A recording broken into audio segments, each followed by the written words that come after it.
Don't make no sense at all. No sense. But it's the first thing we do. The first thing we do is, man, I'm leaving the church, man. I feel it just go. And we get beat up worse. Because what she said, you can work out all you want, but if you stop for a year, your strength is gone. You feel me?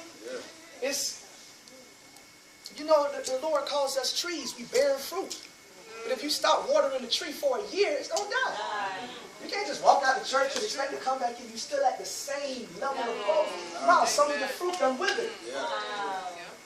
So one reason why people are never growing is because we in and out. We in and we out. And you know I'm your brother, but I'm going to get on your case because I love you. We in and out. So you get your growth going, you get your fruit going back, you get your, you're gaining your strength and you're lifting more weights and you get strong and you stop hitting the gym for 6 months and you got KFC and churches and Kentucky Fried Chicken and McDonald's and you got a gun and a six-pack is a keg and then you trying to come back in the gym and still hit the same weight. Burping, farting, blood, full of junk. You know, winning the world and you done got full of junk. You know, if we stay consistent in the gym, you will see gain. You will see strength gain. You will see it. Consistent. Somebody cussing you out in the church, somebody offended you in the church, stay and get over it. Not get over it. Now follow me now. I'm not saying get over it like I'm overlooking your feelings. When I say get over it, get through it with that person. Okay, listen, whatever you got between me, what's up? What's up? But what does the person do when you do that? Don't be one of those people when somebody comes to you and say, listen, do you guys, no, I'm cool. No. You're not cool. I wouldn't have came to you if you was cool. Do you have something to get? No, no. I ain't got nothing against you. No. But you roll around on the floor during deliverance. You know what I'm saying? I'm cool. Why? I'm cool. Like, you're not cool. Stop saying you're cool. You're not cool. What am I doing? I'm asking, do you need a spot? Do you need a spot? No, I'm cool. I got it. Ain't no drop on your neck. Kicking and screaming and choking and the weight everywhere. You sure you don't need help? No, I got it. I'm cool. I don't need no help. You about to die. You about to die. You about to die. Wow. Oh my God. Go ahead. Sister Elliott said something so powerful, and I said it's a maturity thing. I see it. I watch the older women, like Sister Elliott and Sheldon, who like that. And Sister Linda and Sheldon and Sister Elliott, who like that. And I said, I'm just asking, like, how do 3 women, who all I know women fight. How do y'all have this relationship? She said, we always truthful and honest with each other. Straight up. If I got a problem with you, listen, sister, this right here, you wrong.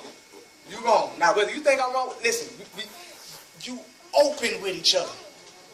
It may sound crazy because everybody feels this kind of way about that person and this person and this person.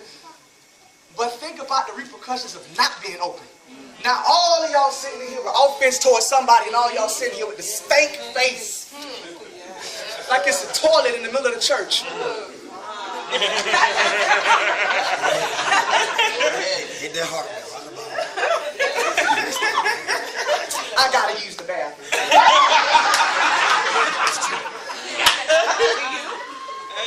You hurt yourself. It's true. You hurt yourself.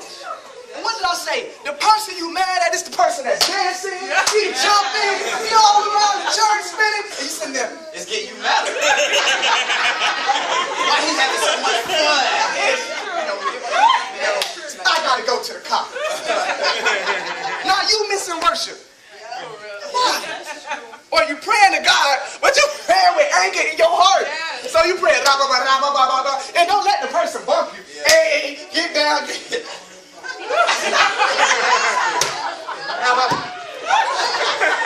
trying to tell you now,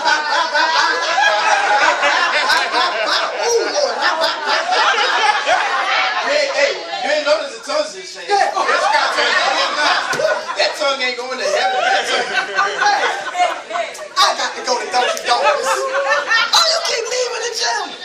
Work out, man. Get strong. Come on with this, man. Stay in the gym. But you got to stay consistent. Consistent. If you in and out, you ain't never going to see no strength gain.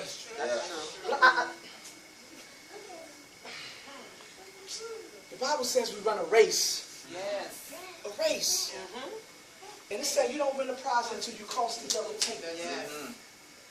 So that's, number one, that's a good thing because it's not about how bad you started. It's not about how bad you started. Anybody who run a race know that. It's not the person who come off the starting block with a sprint. Here's wisdom. Wisdom for all the people who just started. Wisdom. If you don't start a race with a sprint, then don't go head first into your walk with Christ. Start off, let me learn his heart. Let me study humility. Let me study meekness. Yeah.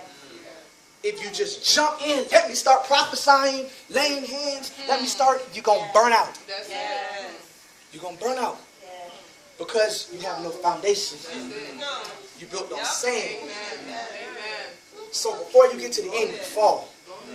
You know what I'm saying? You can't hit the gym and just work out one body part all the time. You can't. Big top, little legs. I'm going to kick your legs all day.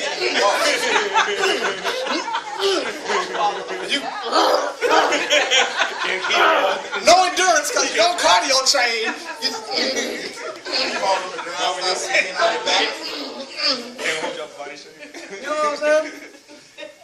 It's about the end. So if you're running a long distance race, what do? You pace yourself. Pace yourself. Take your time. It's one thing I love, but I give wise advice against it. But I love it though. A lot of young people come in hungry. That's one thing I love about the youth ministry. A lot of young people come in hungry, but because they don't see the change right away, they quit. And it's like, okay, I understand your hunger. I get your hunger. But pace yourself and take your time. Because you need patience to work with Father God. You need it. All things are beautiful in his time. Everything has already been set and arranged in specific order. You need patience. It's an endurance race, not a 4x4. It's an endurance race. So pace yourself. Take your time. But you still got to hit the gym. You got to hit the gym. You can't come out on the track with honey buns and Cinnabons and snack cakes and all right, you're running already? All right, well, let's go. You're not trained, you're not prepared, you're going to fall. You might throw up. You might vomit. But you're going to fall. It's a race, so we have to train like it. This is where you get your training. This is where you learn how to take offense. This is how you learn how to deal with people denying you and betraying you. Your whole entire crucifixion process happens right here in the church to prepare you to stand when it comes in the world. Because all of you have a purpose, all of you have a calling. And all of your callings, all of your purpose will bring persecution. Whatever it may be. Whatever it may be. If you have a prison ministry, don't just think you're going to be sitting there just preaching to inmates like scared straight. That's not how Jesus worked. Jesus said, I come to change things. I don't come to mix and mingle and just ride. No, no, no, no, no. You just might be standing before the government fighting the corrupt prison system. Because you see so many people in there wrongfully in prison. You're like, no, this ain't right. No, I got to do more. I got to do more. I got to do more. Christ is a game changer. He's not just no, hey, I'm doing, let me just walk in. He's a game changer. It's the walk of Christ. And everybody who has that walk meets resistance. Yes. It's working out. You learn how to handle resistance from being in the gym. Yes. So now you can go out there and you can fight when you have to stand on something.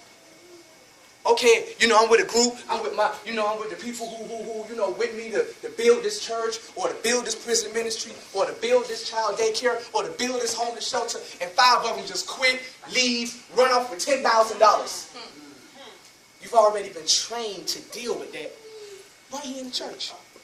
So he said, all right, I know that happened, but I still got to keep going. This is just like, even if it's subconscious, it's nothing new.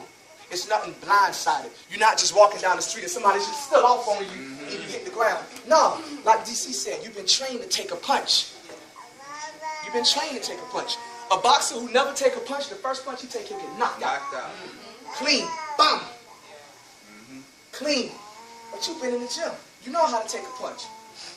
So you working off and you doing your prison ministry thing, and now they got on the news, you a child molester, and 3 kids take the stand that say you touched them inappropriately, and you know they lying.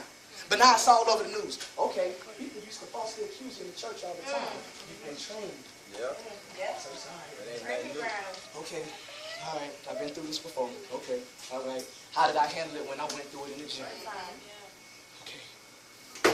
It's training you for your purpose. This is training ground. So when you get on that track, you can finish the race.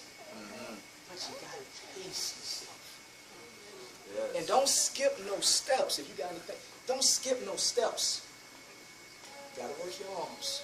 You got to work your legs. You got to work your abs. You got to work your traps. What am I saying? You got to work your meekness. You got to work your humility. You got to work your patience. You got to work your long suffering. Yes. You got to work your joy. You got to work everything. Don't just lean on the fruit that you're good at and leave the other ones undone. Because that's going to be where the enemy hits you. It's called soul wounds. Yeah. Soul wounds. Okay, I know here prayer warriors. I ain't trying to fight the prayer. And when it comes to meekness, nah, Nick got that meekness, man. People love Nick. He always helping people. He always trying to build people. But Nick got some. Me and Ronaldo was talking about it. Oh yeah, Nick got some rejection issues. Yeah.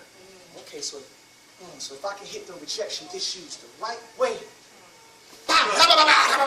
Yes. Yes. You know, I knew somebody in college.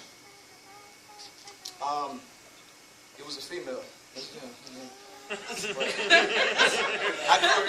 Whatever. But her mother was on drugs. And the dad wasn't around.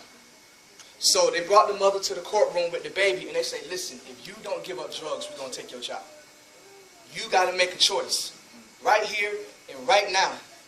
Either you get off the drugs or we taking your children.